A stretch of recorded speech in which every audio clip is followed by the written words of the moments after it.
Best varicose veins చికిత్సనే పొందండి. నొప్పి లేని చికిత్స కోసం సంప్రదించండి ఎబిస్ హాస్పిటల్. నమస్తే రమగారు. నమస్తే జయ. రమగారు, అద్భుతమైన కథలు మనం ఇంగ్లీష్లో చూస్తూ ఉంటాం, మరి తెలుగులో లేవా రమగారు? మనకి ఇంకా అత్యద్భుతమైనవి ఉండుంటాయి బహుశా. ఓల్డ్నే ఎన్ని చెప్పుకున్నామో మనం. అవును, fairy tales. Yes, fairy tales ఇది విచిత్రంగా మామూలుగా ఎక్కడ జరగదు.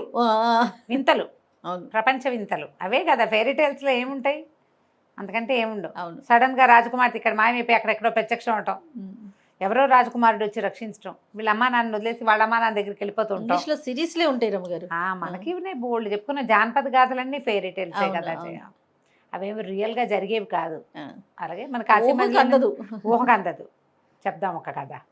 పూర్వం అంట కోసల రాజ్యానికి ఉగ్రసేనుడు అని ఒక రాజుగారు ఉండేవాడు.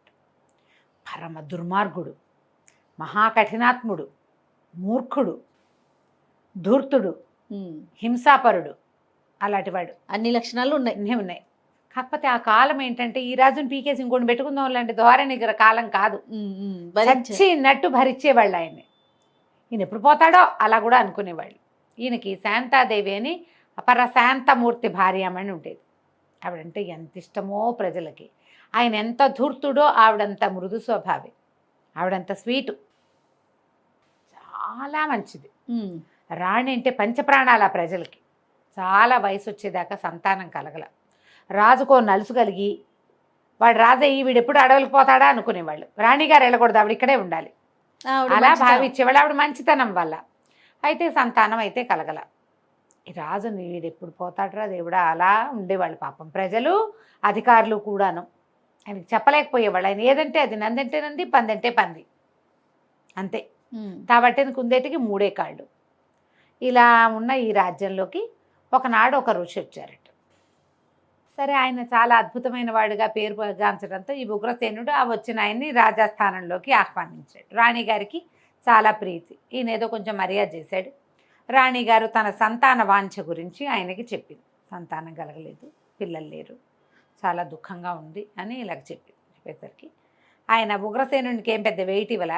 ఈ రాణిగారికి ఏమన్నాడు, కమండలంలోంచి అంత మామిడి పండు తీశాడు. అది మామిడి పళ్ళ కాలం కాదు. మామిడి పండు తీసి, అమ్మా ఇదిగో ఈ పండు తిను, నీకు సంతానం కలుగుతుంది, నీకు ఒక ఆడపిల్ల పుడుతుంది, ఈ రాజ్యానికి రాణి అవుతుందమ్మా అన్నాడు. ఆవిడ సంతోషంగా మామిడి పండు తీసుకుంది. ఉగ్రసేనుడు ఏం మాట్లాడలా. మునిగారు వెళ్ళిపోయాడు. వెళ్ళిపోయాక సాయంకాలం స్నానం అది చేసుకుని మరి అమ్మవారి ఆలయానికి వెళ్ళి నమస్కారం చేసుకుని పండు అక్కడ పెట్టించి పూజ చేయించుకుని తెచ్చుకుని భర్తను పిలిచి భోజనాలకి కూర్చున్నాక ఈ మామిడి పండు తెచ్చి దగ్గర పెట్టుకుని ఆయన అన్నాడు, నువ్వు ఈ పండు తినడానికి వీల్లేదు అన్నాడు. అదేమిటండి, మునిచ్చారు, తినకపోతే ఎట్లాగా సంతానం కలుగుతుందన్నారు, ఆడపిల్ల పుడుతుందన్నారంటే ఆడపిల్ల పుట్టడం ఏమిటి అసలు? ఆ ముని, ఆ ఋషి నా మీద పగతోటే నీకు ఈ పండిచ్చాడు. నేను ఇంత శౌర్యశాలిని, ప్రతాపవంతుడిని, నేను చేసే రాజ్యానికి నా తర్వాత ఒక ఆడది రాజవటమా? ఆ ఋషికే కనుక ఏదైనా వరం ఇవ్వదలుచుకుంటే ఆయన ఒక కొడుకు పుట్టాలని కదా అనాలి, రాజు అని చెప్పాలి, రాణి అని చెప్పాడేమిటి దుర్మార్గుడు. అంటే ఈవిడేమంది, అలా అనద్దండి, మనకు అసలు సంతానమే ఉండదు. ఆయన నన్ను కరుణించదలుచుకుని నాకు సంతాన భాగ్యం, స్త్రీగా నా జీవితానికి సాఫల్యం అండి సంతానాన్ని పొందటం, అందుకు ఇచ్చాడు. మనకి లేనిది ఆయన వరంగా ఇచ్చాడు. మనకు అసలు లేదు సంతానం, మనం ఎంతమందికో చూపించాం, సంతానం లేదన్నారు. ఈయన ఈ పండు తిను, పిల్ల పుడుతుంది అని చెబితే ఎందుకు మానేయాలని ఆవిడ, నువ్వు ఏమైనా సరేనని ఆయన ఆవిడ చేతిలోంచి ఆ పండు లాగేసుకుని ఈ భవనం పైభాగంలోంచి ఎక్కడికో విసిరేసేసాడు ఆ పండు. రాణిగారు వలవల ఏడ్చింది.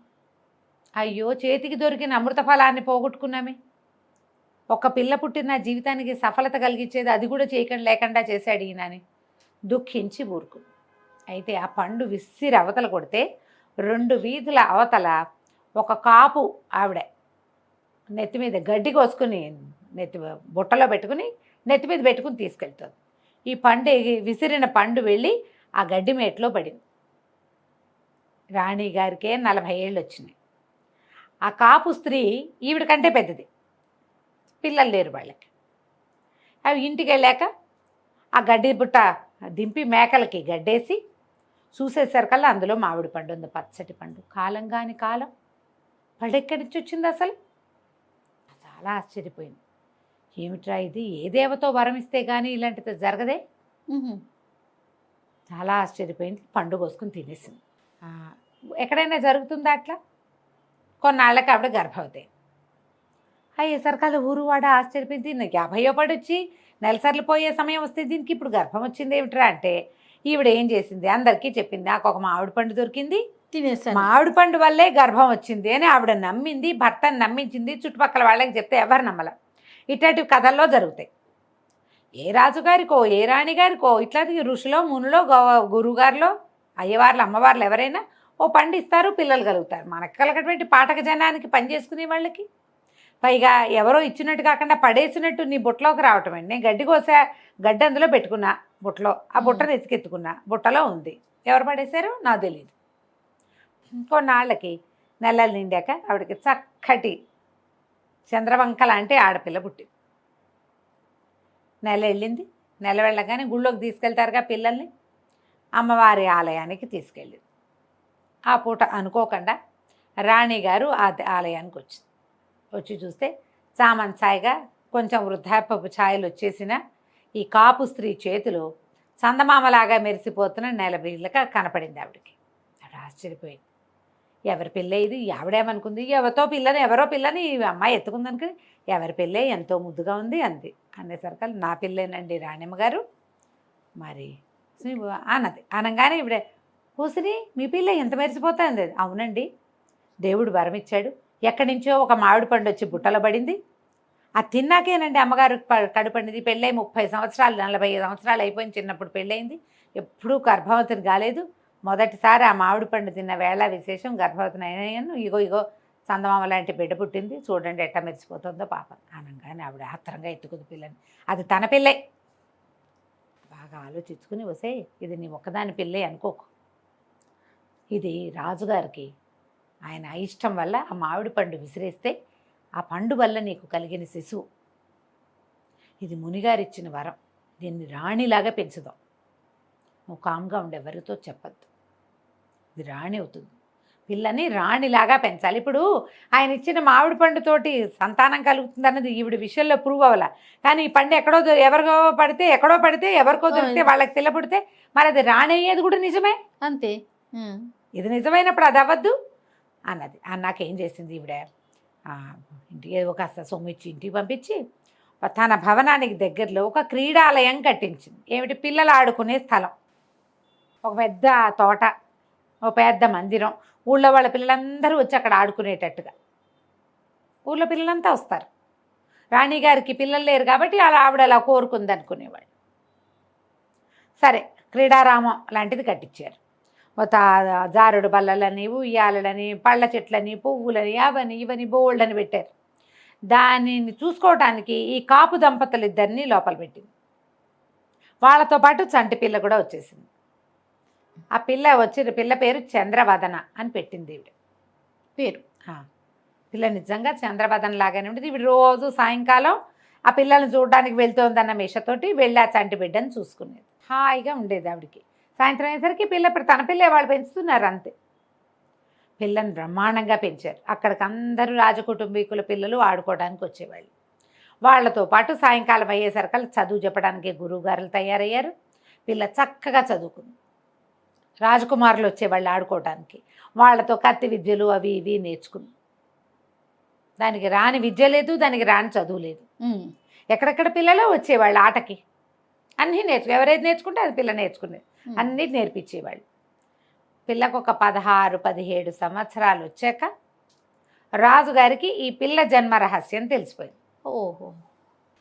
ఎక్కడో ఈ పిల్లలందరిలో ఏదో ఒక ప్రోగ్రాంలో చూసి ఈ పిల్ల ఎవరు ఏమిటి అని ఆయన ఆరాధిస్తే ఈ కాపులకు ఒక మామిడి పండు దొరికిందని, పండు తినేసరికల్లా ఆ పిల్ల కలిగిందని తెలిసిపోయింది. రాణికి ఈ సంగతి ముందే తెలుసని ఆయనకు తెలుసు.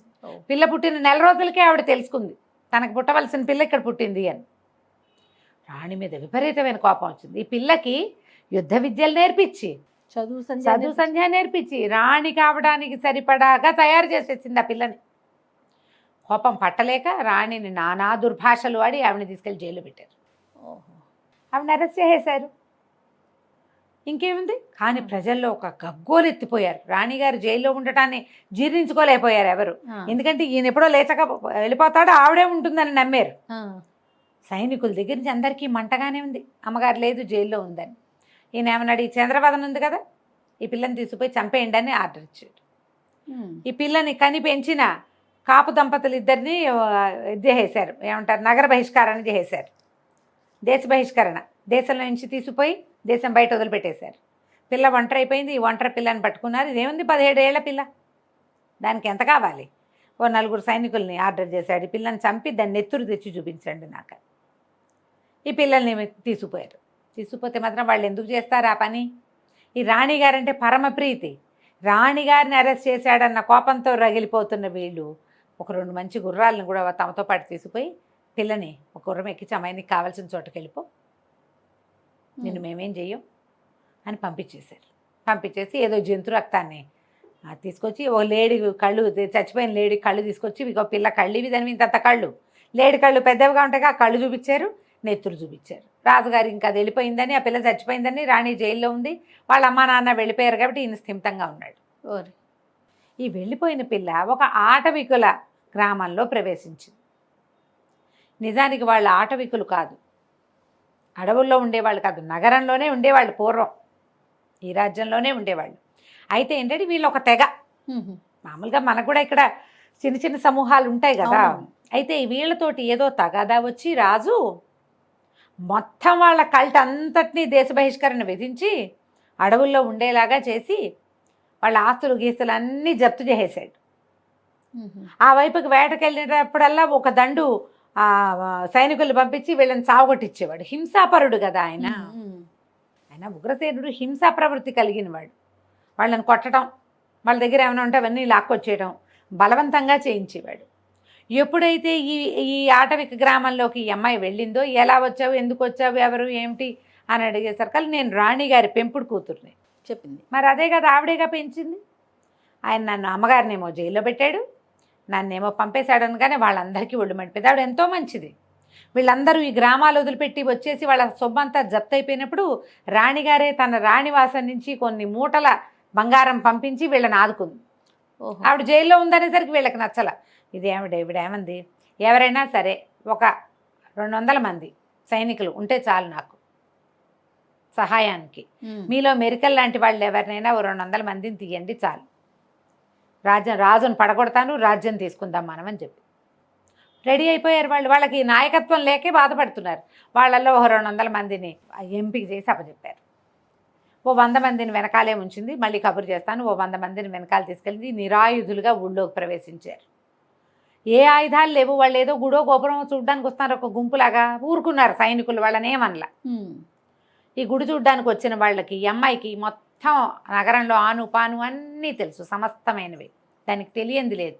రాణిగారి చేతిలో ఉండటం వల్ల ఆయుధాలు ఎక్కడుంటాయి, గుర్రపుశాలలు ఎక్కడున్నాయి, ఏనుగులు ఎక్కడున్నాయి, ఈ లెక్క అంతా తెలుసు. కరెక్ట్గా ఆయుధాగారంలోకి వెళ్ళి మొత్తం ఆయుధాగారాన్ని కొల్లగొట్టేశారు. సైనికులు పరిగెత్తుకొచ్చి కత్తి కటారు తీసుకుందామంటే ఇక్కడ ఏమీ లేదు. ఈ కత్తులతోటి మొత్తం సైనికుల్ని పట్టేశారు వీళ్ళు, ఈ 100 మంది. ఎప్పుడైతే ఆయుధాలు స్వాధీనం అయిపోయిందో ఇక్కడి నుంచి కబురు పంపించారు. తర్వాత 100 మంది కూడా వచ్చేసారు. వాళ్ళు కూడా నిరాయుధులుగానే లోపలికి వచ్చారు కాబట్టి వాళ్ళని ఆపల. లోపలికి వచ్చాక వాళ్ళ ఆయుధాలు ఇక్కడ సిద్ధంగా ఉన్నాయి. ఉగ్రసేనుడి తీసుకెళ్లి జైల్లో పారేశారు. రాణి గారిని విడిపించుకున్నారు. చంద్రవదన రాజు అయింది. ఇంకేముంది, అమ్మాయి చేతిలోకి వెళ్ళిపోయింది కదా. సైనిక బలం ఎవరి చేతిలో ఉంటే వాళ్ళే రాజు, వాళ్ళే రాణు, ఎవరి చేతిలో ఉంటే వాళ్ళే రాజు. అది లేక అంతఃపురం అమ్మాయి చేతిలోకి వెళ్ళిపోయింది. సూపర్. ఎక్కడికో పంపించేసిన అమ్మా నాన్నని కూడా కొంతమంది సైనికులను పిలిపించి తెప్పించుకుంది వెనక్కి. కొంతకాలం తర్వాత ఈ ఆటవికుల్లోనే బాగా సూర్యుడైన వాడిని ఒకరిని ఎంపిక చేసుకుని ఆ అబ్బాయిని పెళ్లి చేసుకుని చంద్రవదనే కోసల రాజ్యానికి చాలా కాలం రాజుగా చెలామణి అయింది. చూడు ఫెయిరీ టైల్. ఎస్, అద్భుతమైన కథలు ఇంగ్లీష్లోనే కాదు తెలుగులో కూడా కదా. కథ కంచికి మనం ఇంటికి. చాలా బాగుందండి. నమస్తే. నమస్తే.